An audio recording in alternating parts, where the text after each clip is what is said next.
After the end of World War II, the world was split into two, East and West. This marked the beginning of the era called the Cold War.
Jack, I've got some important news.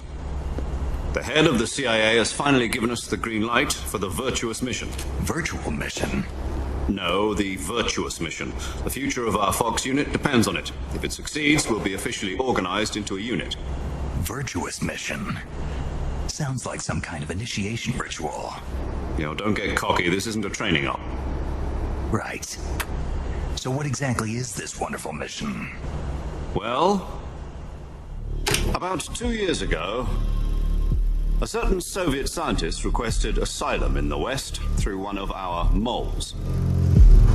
His name is Nikolai Stepanovich Sokolov. He's head of the OKB-754 Design Bureau, one of the Soviets' top-secret weapon research facilities, and the East's foremost expert on weapons development. Sokolov? Isn't he that famous rocket scientist? The very same. On April the 12th, 1961, the Soviets achieved the first manned spaceflight in history. The Earth was blue, but there was no God. Well spoken. The rocket that carried Yuri Gagarin into orbit was the A-1, known as the Vostok rocket. Sokolov is said to be the man most responsible for the multi-engine cluster used in that rocket. After Gagarin's flight, Sokolov left rocket development to become the head of the newly established Design Bureau. From a lowly technician to head of a design bureau, that's quite a success story, so why do you want to defect? It seems he'd become afraid of his own creations. Afraid? Call it a crisis of conscience. And for that, he left his country and his family behind and went over the fence? Not exactly. One of his conditions was that his family was also to be taken safely to the west. We used a mole to get the family out first and succeeded in sneaking Sokolov over the Berlin Wall shortly afterwards. I was the one who conducted the operation. The security on the eastern side was still full of holes back then. Then what? We got Sokolov over in one piece, but the whole ordeal had left him exhausted, and we checked him into a hospital in West Berlin. It took him 2 weeks and more than 600 miles to get from the research facility in the Soviet Union to Berlin. He was in no condition to say anything coherent. And it was only a week later that we had something much bigger on our hands. The Cuban Missile Crisis. October the 16th, 1962, President Kennedy received word that the Soviets were in the process of deploying intermediate-range ballistic missiles in Cuba. The President demanded that the Soviets dismantle and remove the missiles. At the same time, he announced a naval blockade to prevent further missile shipments from reaching Cuba. But the Soviets didn't back down, instead placing their armed forces on secondary alert. Soviet transport ships carrying missiles continued on course towards Cuba. US and Soviet forces went on alert for an all-out nuclear war. Frantic negotiations were conducted through the UN's Emergency Security Council and unofficial channels to end the hair-trigger standoff. Finally, on October the 28th, the Soviet Union agreed to remove its missiles from Cuba. And so the world avoided a nuclear holocaust. But in order to get the Soviets to pull their missiles out, we had to make a deal. You mean the one where the US agreed to remove its IRBMs from Turkey? No. The Jupiter IRBMs deployed in Turkey were obsolete, and we were going to get rid of them anyway. They had no strategic value whatsoever to either the US or the Russians. The Turkey deal was a ruse, a cover story that was fed to the other intelligence agencies around the world. So what did the Russians really want? Sokolov. They wanted us to return Sokolov. You mean the Soviets pulled out of Cuba just to get their hands on Sokolov? That's right. What the hell was he working on? At the time, we had no idea. We were running out of time. It was either give up Sokolov or risk full-scale nuclear war. In the end, we had no choice. President Kennedy gave in to Khrushchev's demand. The next day, I got Sokolov out of the hospital, handing him over to agents on the eastern side. Sokolov kept on screaming, "Save me," until he disappeared from my sight. Then a month ago, we received some new information from one of our moles. About Sokolov? Yes. He was taken back to the research facility and forced to continue working on the weapon in question under KGB supervision. What's more, it's on the verge of completion. So what kind of weapon is it? Something to do with space rockets? No, missiles. Same technology. I guess you're right. We don't know the details, but it appears to be a new kind of nuclear device. For half a year now, the Soviets have been conducting frequent nuclear tests at Semipalatinsk. Something to do with the weapon, I assume. We're talking about a secret weapon so big that Khrushchev was ready to pull out of Cuba to get it back. Is Sokolov still in the facility? No. According to our intelligence, he's in Selinoyarsk, a place in the mountains about 3 miles to the west that's known as the Virgin Cliffs. The Virgin Cliffs. Nice name for a virtuous mission. They moved him there just recently. Why? Apparently, they're conducting a field test of the weapon, but it's our best chance to get him back. This mission would never have been possible if he was still in the research facility. This is our last chance. Sokolov must have known that too when he contacted us.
So you're planning on going over the border in a single combat talent?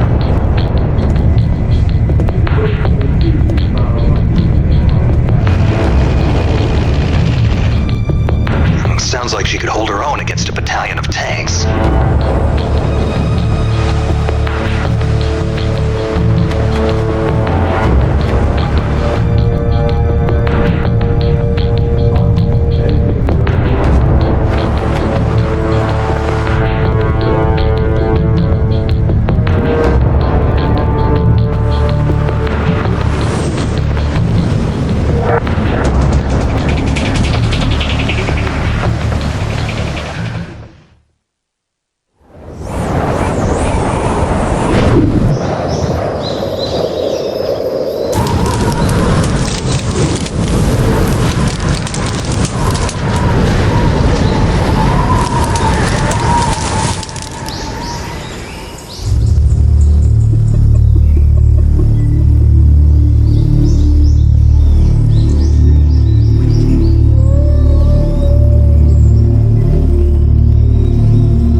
Oh, there we go.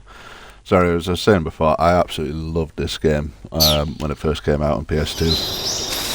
Absolutely played the living crap out of it. So I thought I'll give it get the HD on the Xbox and stream it, give it a play, see what we can do about it. So we're gonna carry on with it. I want to try and not. I want to keep all the cutscenes, everything in it, as we go along. I don't want to be skipping anything. So if I do go quiet, that is why. And on top of that, I hope you all enjoy yourselves and enjoy the gameplay.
Good to know. There's one more person I want to introduce you to, Snake. Huh? Speaking of snakes, you remember the boss, don't you? A legendary soldier and your mentor. Actually, it was the boss that got the DCI's authorization in the first place. She's going to be serving as Fox's mission advisor. The boss is? She also helped me plan this mission. She and I were at SAS together. Jack, is that you? How many years has it been? Boss? That's right. It's me. Talk to me. Let me hear your voice. It's been 5 years, 72 days, and 18 hours. You've lost weight. You can tell just by the sound of my voice. Of course I can. I know all about you. Really? Well, I don't know anything about you. What's that supposed to mean? Why'd you disappear on me all of a sudden? I was on a top secret mission. You didn't need me anymore. But there were still so many things I wanted you to teach me. No, I taught you everything you needed to know about fighting techniques. I taught you all I could. The rest you needed to learn on your own. Techniques, sure. But what about how to think like a soldier? How to think like a soldier? I can't teach you that. A soldier needs to be strong in spirit, body, and technique. And the only thing you can learn from someone else is technique. In fact, technique doesn't even matter. What's most important is spirit. Spirit and body are like two sides of a single coin. They're the same thing.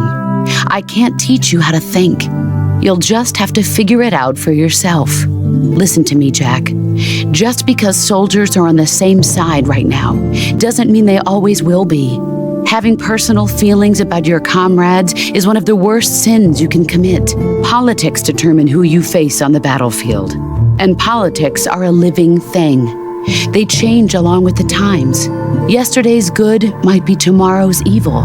Is that why you abandoned me? No, it had nothing to do with you. I already told you, Jack. I was on a top secret mission. A soldier has to follow whatever orders he's given. It's not his place to question why. But you're looking for a reason to fight. You're a natural-born fighter, but you're not quite a soldier. A soldier is a political tool, nothing more. That's doubly true if he's a career soldier.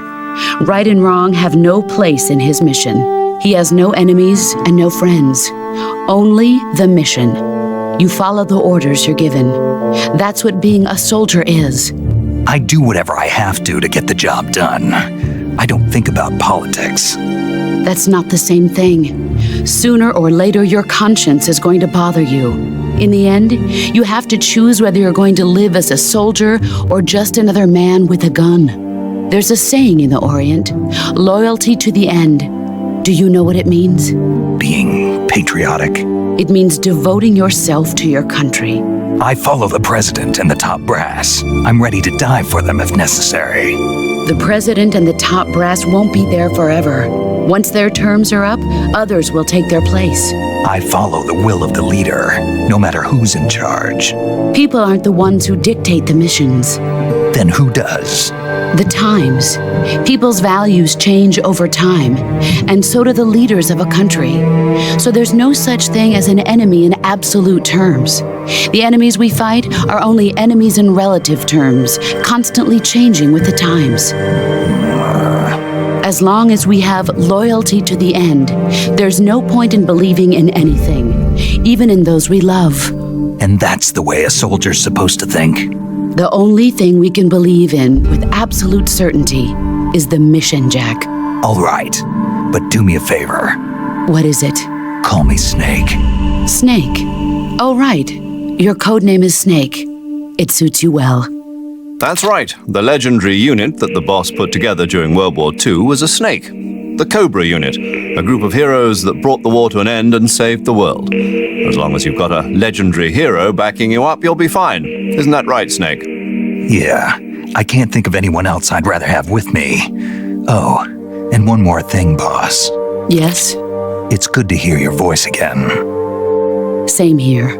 After all, who knows if either of us will make it out alive? Snake, you are always best at urban warfare and infiltrating buildings. But this is the jungle. Survival is going to be key. Those CQC techniques I taught you are sure to come in handy. CQC. Close quarters combat, huh? I've been in the Green Berets for the past few years. I'm probably pretty rusty. Not to worry. I'll be here to help you remember. After all, this is your first actual survival mission. I'll be supporting you over the radio. Where are you, boss? Next to the Major? The boss is communicating with us by radio from aboard a Permit-class submarine in the Arctic Ocean. My frequency is 141.80. Call me if you need my advice on battle techniques. Gotcha. Your mission is to retrieve Dr. Sokolov.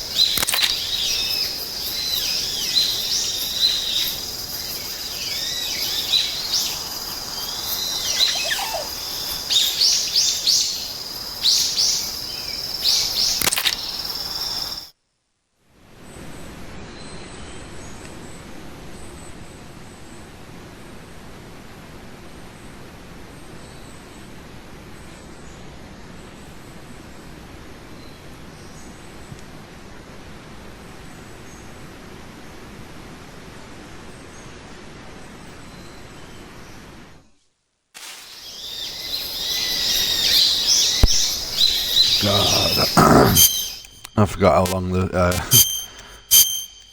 what do we call it? Take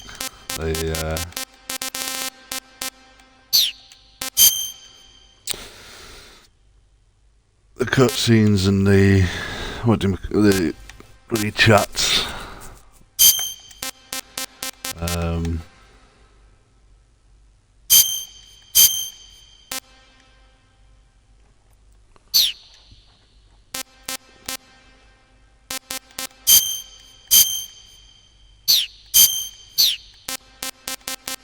Yeah, I might go with that one.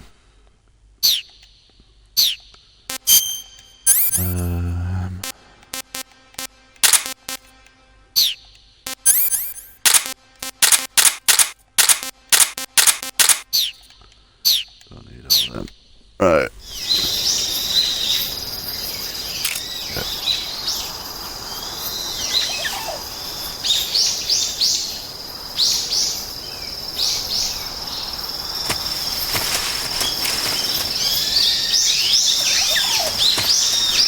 Gotta get used to the controls and everything again.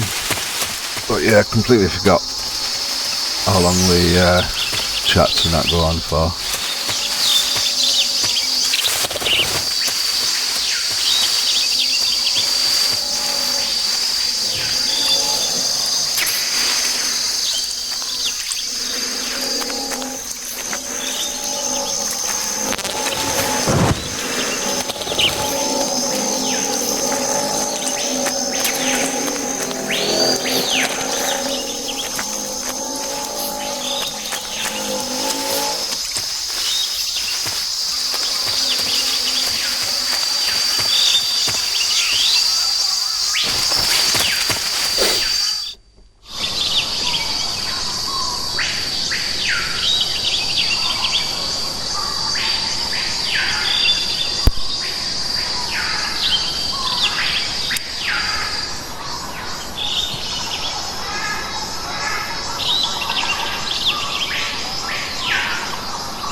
Alright, so I do want to do like full on stealth,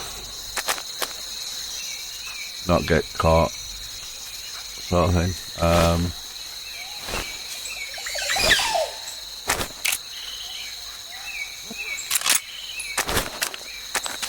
But I ain't. I want to do the whole not getting caught.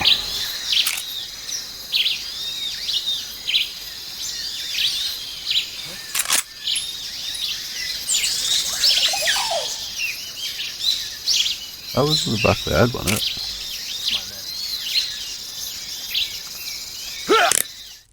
Oh. Wrong one.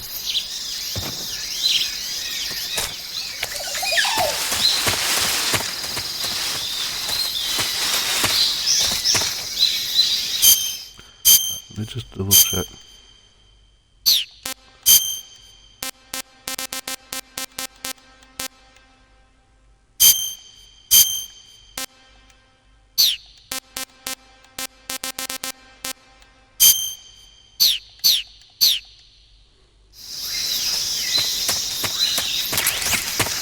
Don't know why I'm collecting all this stuff.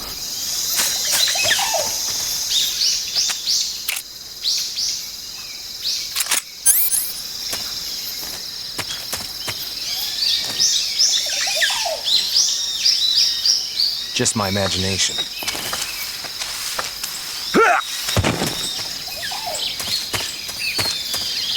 Yeah, the original Metal Gear Solid view there.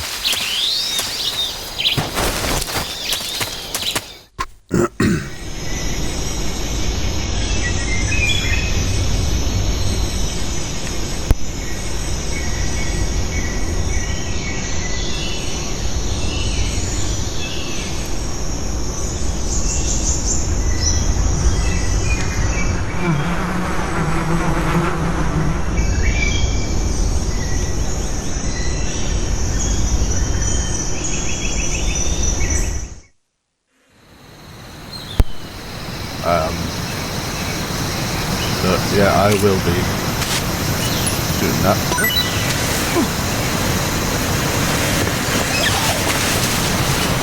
Just once he runs across, them two that'll run away.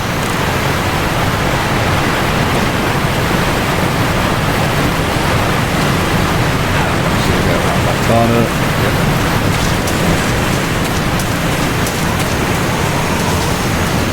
And the road. Not like this, like because you don't see them after this.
So yeah, nice and quiet, nice and stealthy.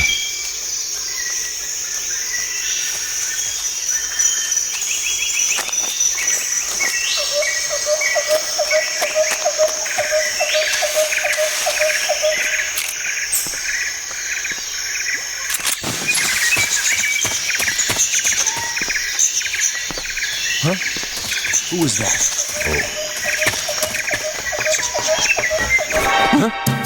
What happened?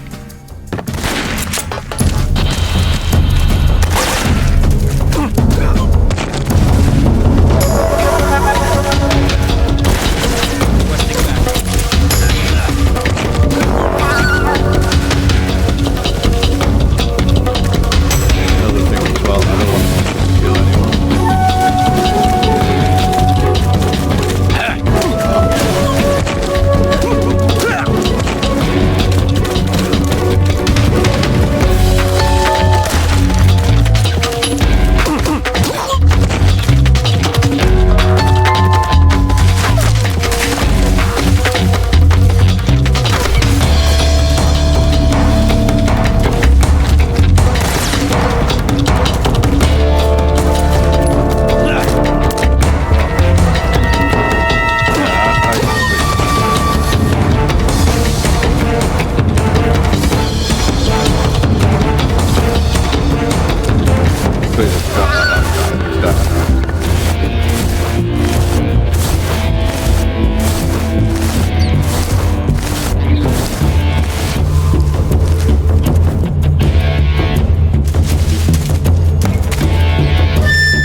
I can't believe I completely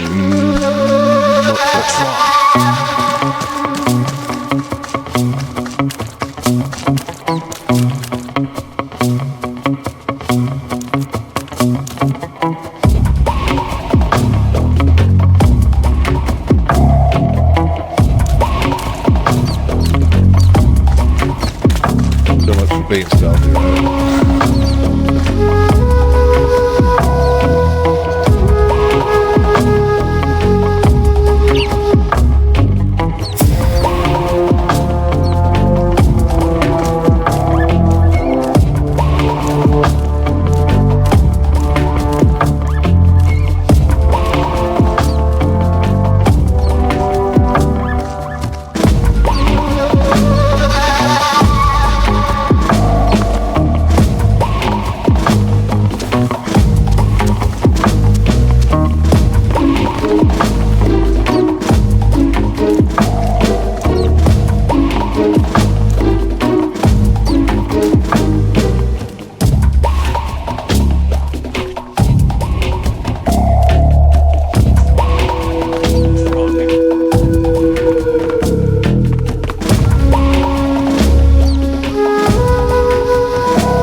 Timer just keeps resetting.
I need to do so much better. Right, thanks for that. I did absolutely terrible. I don't know where I went wrong. I need to be a bit more vigilant with myself. That's what I need to do.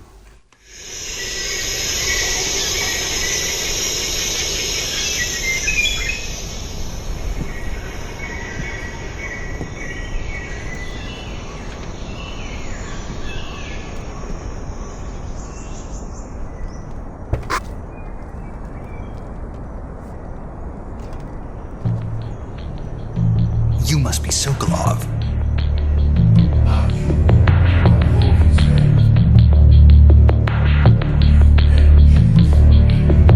No.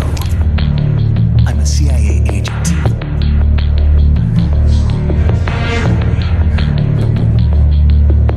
You're CIA.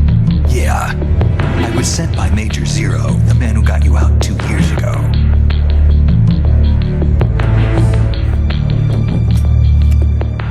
Message from him. He said to tell you sorry for being so late.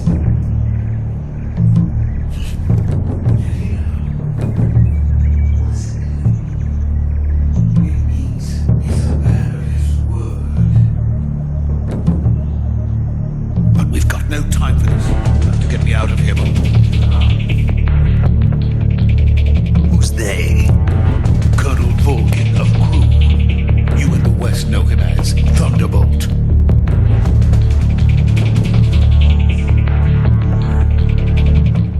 He's a member of the Army's extremist faction, a man who seeks to seize control of the motherland. Ever since the humanism crisis 2 years ago, Khrushchev has been pursuing a policy of peaceful coexistence with the West. Despite resistance and analysis of the hawks in the army and the provincial authorities, Khrushchev has managed to suppress the opposition so far.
Outside.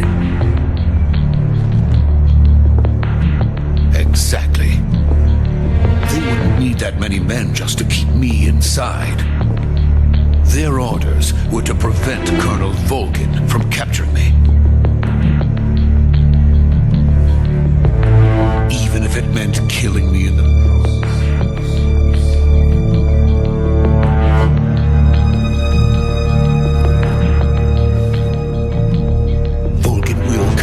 I'm sure. Leave it to me. By the way, your Russian is superb. Where did you learn to speak it? From my mentor. Is that so? America is truly a frightening country. Having second thoughts. No. I have no love this place. Let's go.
So this is the legendary boss.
Alright. I love that bit when he kicks Ocelot sauce. It's a good moment.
Snake, can you hear me? Yeah, just barely. Snake, listen to me. You need emergency medical treatment. Can you move? You've got to get those wounds treated. Hang in there. All right, let's get you fixed up. Paramedic? Okay, Snake. Just relax and it'll all be over before you know it. Stay with me. I've seen people in worse shape before. Think you can handle it? Major. The boss. She's defected. We'll talk about that later. First, we've got to get you patched up. Okay, here we go.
Oh yeah. Yeah.